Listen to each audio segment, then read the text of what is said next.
What's going on, guys? My name is Devil, and today I'm going to show you how I loot at Town Hall 9. All I'm doing is a Archer Queen Walk Barch. So it's a really simple strategy, but what works well with it is that it's versatile. You can use it against almost any base, and it also directly correlates to practice for war training. So you can take your, you can basically learn how to, how to start a queen attack, how to start a queen walk while in multi. So let me go ahead and show you my camp. 4 healers, 8 breakers, and then a barch. Now, 8 breakers might sound like a lot, but you definitely want 8, just because sometimes you'll have fails, and sometimes you want to drive further into the base. And you'll also notice that we have those rages. So if you place the rage correctly and get the wall breakers in the rage, those breakers can actually do a lot more good than you might think. And then wizards and the CC, you don't necessarily need wizards. It's just what I've had the most success with. You can also try Valks or Hogs or... yeah, I would probably stick with either Hogs or Valks. Or not, Hogs or Wizards. If you take anything else that's like more tanky, it has a tendency to pull the healers away. So that's why I like the Wizards. They're good enough to do a lot of damage, but they don't live long enough to pull the healers away, usually.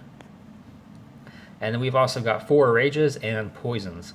Now those poisons are important because you want to use the poisons on the defending heroes and on the clan castle. And any other type of dark spell isn't really going to be much good. Sometimes the haste can help if you're fighting an air sweeper, but I wouldn't count on that. And of course 4 rage keeps your queen alive. Before we go into multi, you want to make sure that your next army is cooking. You want those healers to be first, since they take so long to cook. So in the first barracks, we're going to have a healer, 2 breakers, and then all barbarians. This barracks is going to end up cooking faster because the barbarians are a little bit faster to make, but it's not a big deal. So when you might just want to queue up more when you come out of battle. And then in the next 3, you're going to have this healers, 2 more breakers, and archers. And then nothing for the dark stuff, because that's the stuff you want to save. And then all rage and a poison. I don't actually queue up the poison since they cook so fast. So sometimes they go into battle with just the 1 poison in the clan castle, and that's really not usually a problem. This is a really simple strategy, but if you look at my defenses, you don't really see people doing it. So you see some walks in there, but then there's also giants, Valks, wizards. You still see some go wipes. I think they're less frequent now, but you still see it. Just a lot of heavy stuff that takes longer to cook and costs more, and I don't see the point when you can do really well with a Queen Walk Barch. Sometimes even you can 3-star bases with this attack. Now I don't go into battle expecting to 3-star, but it does happen. I feel like it's also some more good training to watch 1 towers are distracted. So I'm going to try and do one live, and let's see how this goes. This might be fun. I could fail real hard. So the first thing I'm looking at is how much available loot there is. Obviously, you want to find the whale if you can. So we're going to go ahead and skip that one. Now there's some pretty good elixir. There's actually a really good elixir and some decent dark elixir. Typically when I raid, I have like a minimum dark elixir requirement. For me, it's usually 2,000 dark, so this is a little bit below, but it's a relatively easy base. And the next thing I want to look at is the position of the air defenses. Now, this is a ground-based attack, of course, but you don't want your healers to get wiped out too fast, or at all even. So you don't want to attack a base if the air defenses are tucked away and you don't think you can get there. Now, you have 8 breakers, so a lot of times even if the air defense is tucked away, you can still get to it. In fact, let me try to show you what I'll do. I want to start the queen over here, and I want to try to make her go clockwise, so this way. And then this air defense is tucked away.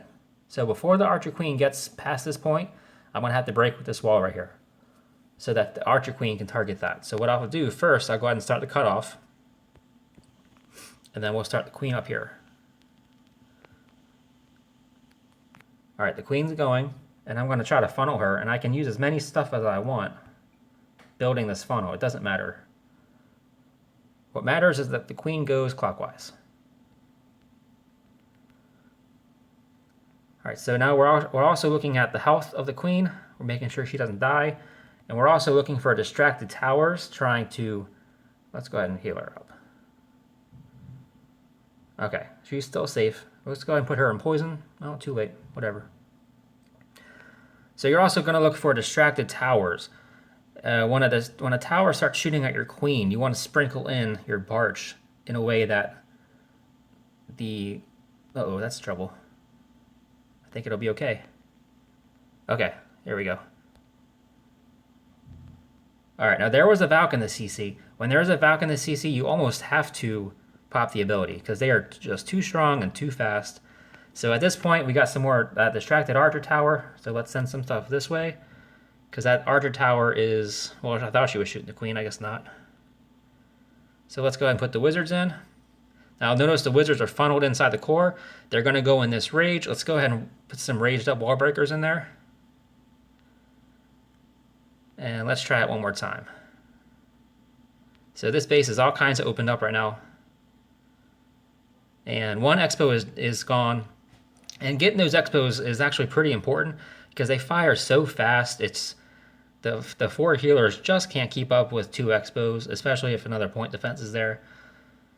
So let's go ahead and try to reinforce the queen because she's getting into some trouble. That expo is gone, so she's going to be a lot better off now.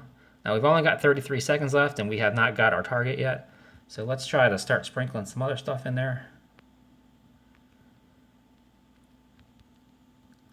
Now this doesn't look like it's going to be all that successful with only 20 seconds left. But what do? Let's keep the queen alive. Okay, it's getting a little bit better now. We're getting some of that. We got the dark. We're getting some of the elixir. But what do? We funneled the queen in the direction we wanted her to go. We did the cutoff over here, over there, so that the queen would dig in. We broke the wall when needed. We popped the ability when the Valk was in range. So we kept the queen alive the whole raid. So we got the elixir and the dark elixir, so fairly successful. 96% loot bonus. I mean, I guess what more could you ask for? It's a cheap raid, and then if we're boosting, when we go back, we'll be ready to do the same thing over again. So I think it was a success, even though it was really getting close to the wire there. But I call it a win, so maybe you're already doing this. Maybe this is a new idea to you. But I hope I helped you learn something. Anyway, good luck out there. Keep up the fire.